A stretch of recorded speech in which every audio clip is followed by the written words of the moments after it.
दोस्तों, मेरा नाम सिद्धम है। आज हम एक बहुत ही इंपॉर्टेंट टॉपिक के बारे में बात करेंगे कि जो इतनी ज़्यादा फ्लडिंग हुई है अब तक, या अभी भी कई जगह रेन्स बहुत ज़्यादा हो रही है, उसी के बारे में। और क्यों हो रहा है ऐसे, कैसे एकदम से कि इस बार जून से लेके अगस्त तक इतनी बुरी हालत रही है, स्पेशली नॉर्थ इंडिया, मतलब कि हिमाचल, उत्तराखंड, पंजाब, हरियाणा, इवन यूपी तक। तो ऐसा क्या हुआ? और यहाँ तक कि नहीं, बल्कि नॉर्थ ईस्ट की कई स्टेट्स में भी, जैसे कि अरुणाचल, सिक्किम तक इतना बुरा हाल। और क्यों ऐसा होने लगा, उसके सारे रीजंस और साथ में ही सॉल्यूशन भी डिस्कस करेंगे। तो जानने के लिए पूरी वीडियो को जरूर एंड तक देखिए, लाइक करना, even comment and also subscribe to my channel if you are new to here, and also press the bell icon to get all the updates. अगर इसकी बात करें तो जून से हमारे यहाँ जब स्टार्ट होता है, पहले इस बार थोड़ा लेट था मानसून, और जब हुआ 24 के करीब से स्टार्ट हुआ, और इतनी बुरी तरीके से, मतलब नॉर्थ इंडिया की तो हालत बहुत ही खस्ता कर दी उन्होंने एक ही बार में। क्योंकि अगर आप हिमाचल को ही देख लो, हिमाचल प्रदेश में ऑलमोस्ट 81, खाली जून में 81 से ज्यादा डेथ्स हो गई थी, और अगस्त तक का आंकड़ा वो 300 से ज्यादा। 10,000 बिल्डिंग्स में क्रैक आ चुका है, ऑलमोस्ट 10,000 करोड़ से ज्यादा का खर्चा हो चुका है, जितना अब तक डिस्ट्रक्शन हो चुका है। साथ ही में 8 लैंडस्लाइड से ज्यादा आ चुकी है अलग अलग एरियाज में, और ऊपर से कुल्लू में 8 घर गिर चुके हैं, साथ ही में क्लाउड बर्स्ट हो चुके हैं। उत्तराखंड में भी अभी बोल रहे हैं, अभी भी खतरा टला नहीं है, अभी भी बोल रहे हैं कि कई बार red alert, yellow alert, orange alert, ये तो हर हफ्ते आते ही रहते हैं, जैसे कॉमन हो गया है ना। इतना ज्यादा बुरा हाल है, और इसके पीछे कुछ ही रीजंस हैं। ये बात सोचने वाली बात है कि ये क्या सही में नेचुरल डिजास्टर है या मैन मेड डिजास्टर है, उसके बारे में बात करेंगे। और साथ ही में जो रिवर्स है उनका फ्लो इतनी तेज हो चुका है, और लेवल है वो भी बढ़ रहा है, मतलब फ्लो भी बहुत इन स्पीड से है, और लेवल भी बढ़ रहा है। यहाँ तक कि ब्यास रिवर, गंगा रिवर, और भी यहाँ तक कि यमुना दिल्ली तक को नहीं छोड़ा, तो बाकी जगह तो क्या ही बोले हम। और साथ में इतने क्लाउड बर्स्ट होने के बाद कई सारे इंपॉर्टेंट ब्रिजेस गिर चुके हैं, जैसे कि एक बद्दी ब्रिज गिर चुका है, जो कि बोलते हैं कि हिमाचल से हरियाणा का बहुत ही इंपॉर्टेंट मेन ब्रिज है, वो सप्लाईज के लिए काम करता है, लेकिन वो पूरी तरीके से ढह चुका है। और भी बहुत सारे फेमस ब्रिजेस, जैसे कि ऋषिकेश हो गया, मसूरी हो गया, हिमाचल में हो गया है, कुल्लू मनाली में, शिमला में, वो भी सब पानी के नीचे हो चुके हैं। और जो बिल्डिंग है, सोशल मीडिया पे भी आपने देखा होगा, इतनी वायरल हो रखी है वीडियो कि कभी कोई घर गिर जाता है, कभी कोई घर गिर जाता है। कई बार तो इतना है कि पानी, बारिश कई दिन से नहीं हुई लेकिन अचानक से ही घर गिर जाता है। अब वो ऐसा इसलिए होता है क्योंकि जब पहले बारिश आई, और जो अनप्लान्ड, इतना कहीं से भी रोड जा रही है, कहीं भी रिवर को जगह नहीं मिल रही, तो जो नीचे की जो उनकी फाउंडेशन है, वो बेसिकली अब माउंटेनियस एरिया रीजन्स की स्लो हो चुकी है, या बहुत ही ज्यादा वीक हो चुकी है माउंट, कि अब वो इतनी स्ट्रांग नहीं रही कि वो घर इतना ज्यादा भार वो अपनी फाउंडेशन पे होल्ड कर सके। इसलिए बोल रहे हैं कि बहुत ही ज्यादा ये सीरियस और ग्रेव कॉन्सिक्वेंस होंगे इसके आगे जाके देखने वाली, कि अभी से ही हमारी गवर्नमेंट को बोलते हैं ना, बेसिकली एकदम टॉप मोस्ट लेवल पे उन्हें काम करना पड़ेगा, और बिल्कुल बॉटम तक, टॉप मोस्ट से लेके हर बंदे को, चाहे वो एडमिनिस्ट्रेशन हो, पीपल हो, सबकी पार्टिसिपेशन, सारे स्टेक होल्डर्स की होनी पड़ेगी, तभी ये कंप्लीट हो पाएगा।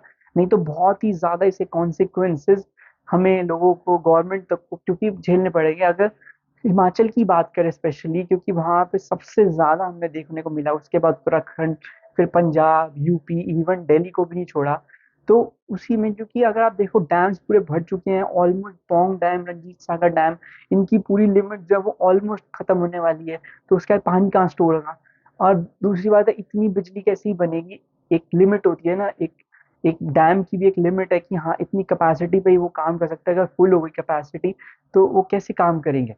तो वही सोचने वाली बात है। अभी भी जब अलग अलग चीफ मिनिस्टर ने हिमाचल के दौरा करा, तो उन्होंने यही बोला कि इसको कम से कम 1 साल से ज्यादा लगेगा पूरा बिल्ड होने में हिमाचल को, और 10,000 से भी ज्यादा करोड़ का खर्चा आया। 2,000 करोड़ तो उन्होंने खुद सेंटर से मांगे हैं, देखते हैं कब मिलते हैं। लेकिन आपको पता है कि इसमें भी बहुत ज्यादा पॉलिटिक्स होती है, उसके बारे में बात लास्ट में आएंगे। और अगर सबसे पहले इंपॉर्टेंट रीजन की बात करें कि ऐसा क्यों है, डेवलपमेंट। क्योंकि अगर आप इकोनॉमी एक तरफ देखो, एक तरफ एनवायरनमेंट, अगर आपने ज्यादा एनवायरनमेंट को ध्यान दिया, तो एनवायरनमेंट तो ऊपर होता रहेगा, लेकिन इकोनॉमी सफर करेगी। और बहुत ज्यादा आपने इकोनॉमी पे ध्यान दिया, तो एनवायरनमेंट सफर होगा, और इस समय यही होता जा रहा है।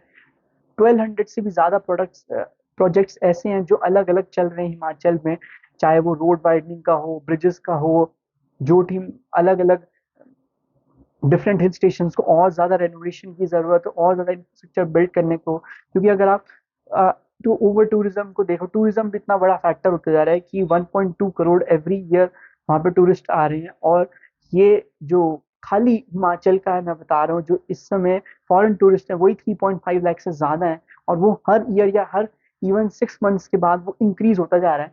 तो इतनी ज्यादा कैपेसिटी नहीं रही अब माउंटेनियस रीजन्स में या हिली रीजन्स में, वो कभी थी नहीं कि इतनी ज्यादा वो एक ही टाइम पे संभाल सके। और जब हम जाते हैं तो हम अपना यहीं का लाइफस्टाइल वहां लेके चले जाते हैं, चाहे वो कहीं भी गार्बेज हो, कहीं भी हम कुछ भी ध्यान नहीं देते, हम बिल्कुल वैसे के वैसे ही रहते हैं। लेकिन वो बिल्कुल है कि आप अगर दिल्ली मुंबई या अलग मेट्रो सिटीज में रहते हैं, वही आप अपना लाइफस्टाइल लेके माउंट हिली रीजन्स में नहीं जा सकते। It's very dangerous and harmful for everyone.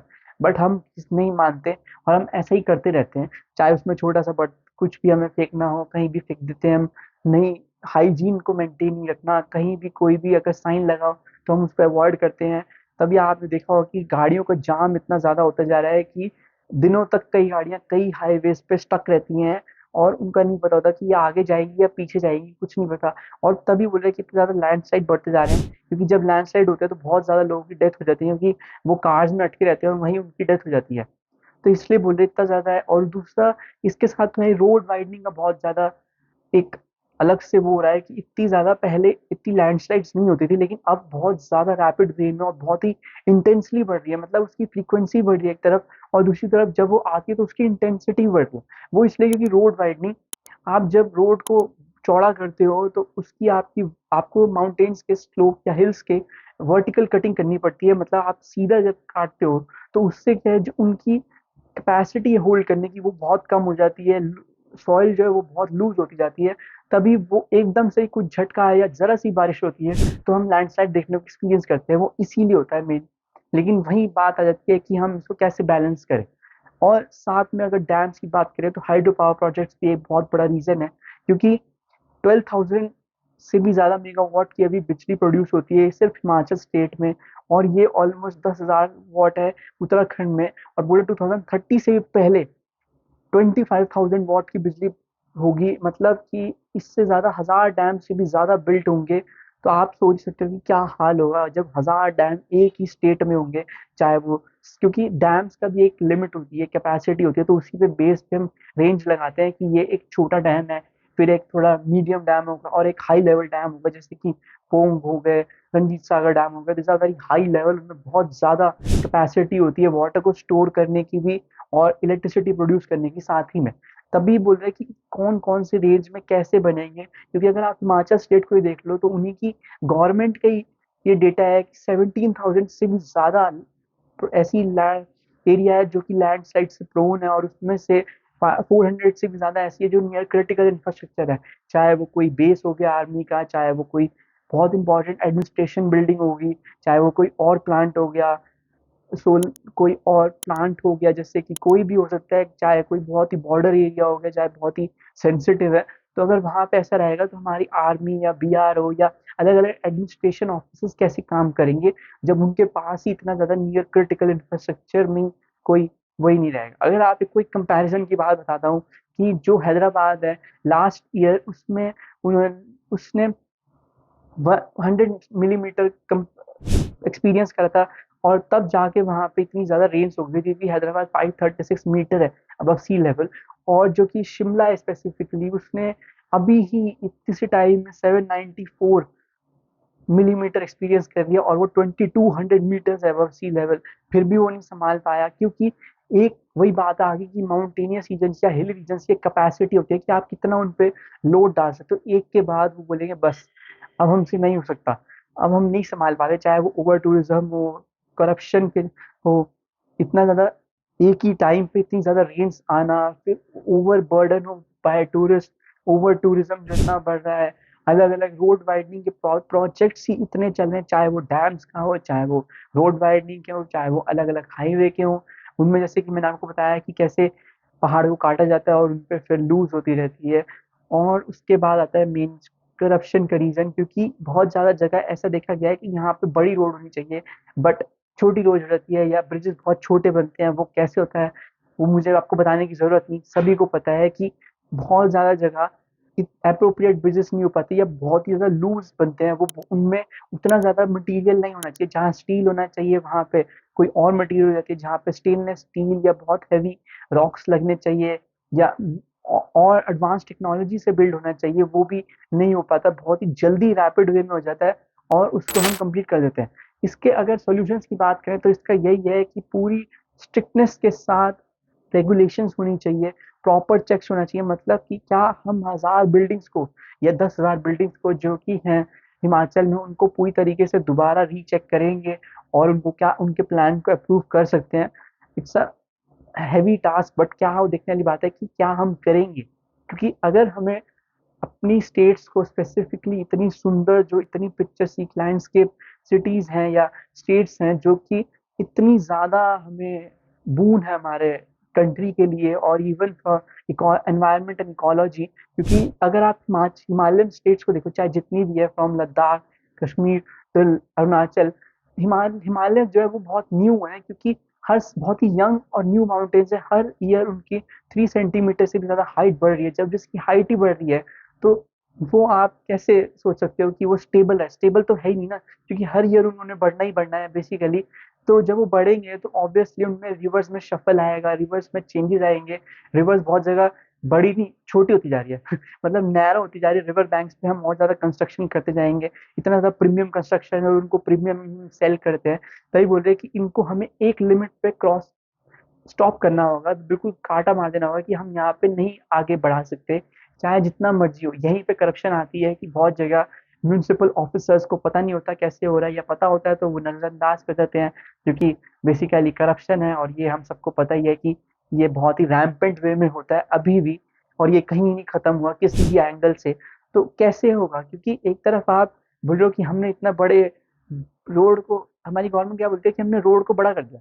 Road तो बड़ी हो गई, लेकिन उसके कॉन्सिक्वेंसेस क्या है? आपने कभी देखा है? आपने एक तरफ रोड को बड़ा करने के चक्कर में आपने पहाड़ को काट दिया, वो लैंडस्लाइड हो जाएगी। या आपने एक ब्रिज बनाया उससे, या बहुत बड़ा डैम बना दिया क्रॉस करने के लिए, इलेक्ट्रिसिटी प्रोड्यूस करने के लिए, बहुत बढ़िया, लेकिन उससे रिवर का छोटी होगी, रिवर का नेचुरल फ्लो ही बिगड़ गया कि उसको जाना था स्ट्रेट, वो जा रही है राइट या पता नहीं कहाँ कहाँ से, और वो नहीं जा पाएगी, and then it will create huge problems जो कि बहुत डेंजरस होगी मैनकाइंड के लिए बोलूंगा मैं, क्योंकि इतने लोग वहां पे, पॉपुलेशन इज ऑलरेडी ग्रोइंग, तो आप उन्हें कैसे रोक सकते हो हर चीज को? तो हमें बहुत ही ज्यादा टॉप टू बॉटम हमें लगना पड़ेगा, एवरी पर्सन स्टेक होल्डर, और यहाँ तक कि हमें स्मार्ट इंजीनियरिंग करनी पड़ेगी या प्रैक्टिकल इंजीनियरिंग कैसे कर सकते हैं हम, कैसे हम अलग अलग जो फॉरेन कंट्रीज है उनका कुछ हमें सिस्टम्स अपनाने पड़ेंगे, उनके साथ कॉपरेशन करनी पड़ेगी, अलग अलग रिसर्च इंस्टीट्यूट और जो भी रिसर्च इंस्टीट्यूट है, जैसे कि जियोलॉजिकल सर्वे ऑफ इंडिया हो गया, या अलग अलग इंस्टीट्यूट है हमारे, आईएमडी हो गया, बहुत सारे मिटोलॉजिकल डिपार्टमेंट, जियोलॉजिकल डिपार्टमेंट, उन सब से एक ही साथ एक ही लेवल में होकर हमें बात करनी पड़ेगी। एनएचआई कुछ और बोलता है क्योंकि उन्हें रोड बड़ी करनी पड़ती है, और जीएसआई बोलता है नहीं ऐसा नहीं होगा, तो वो रिपोर्ट को ही उसको बोल देता है कि इनकी मेथोडोलॉजी गलत है, ऐसा हो ही नहीं सकता। तो सिंपल वो मेथोडोलॉजी पे ही आ जाते हैं। तो ये देखने वाली बात है कि ऐसा कब तक चलेगा, क्योंकि अगर ऐसे ही रहा तो बहुत ही जल्द हमारी स्टेट डिस्ट्रॉय हो जाएगी, और उसके basically at the end of the time हमारा यही है कि ये मैन मेड डिजास्टर रहेगा, नेचुरल डिजास्टर नहीं। तो आपको कैसी लगेगी? कोई भी आपकी सजेशन हो इस वीडियो के लिए, please tell me in the comment section. Also like share this video, क्योंकि इसका बहुत ज़्यादा इंपॉर्टेंट है कि लोगों को अवेयर रहें इन प्रॉब्लम्स के लिए और ध्यान रखिए आगे जाके, क्योंकि इसमें हमारा भी बहुत बड़ा रोल रहता है। And also subscribe to my channel. Thank you.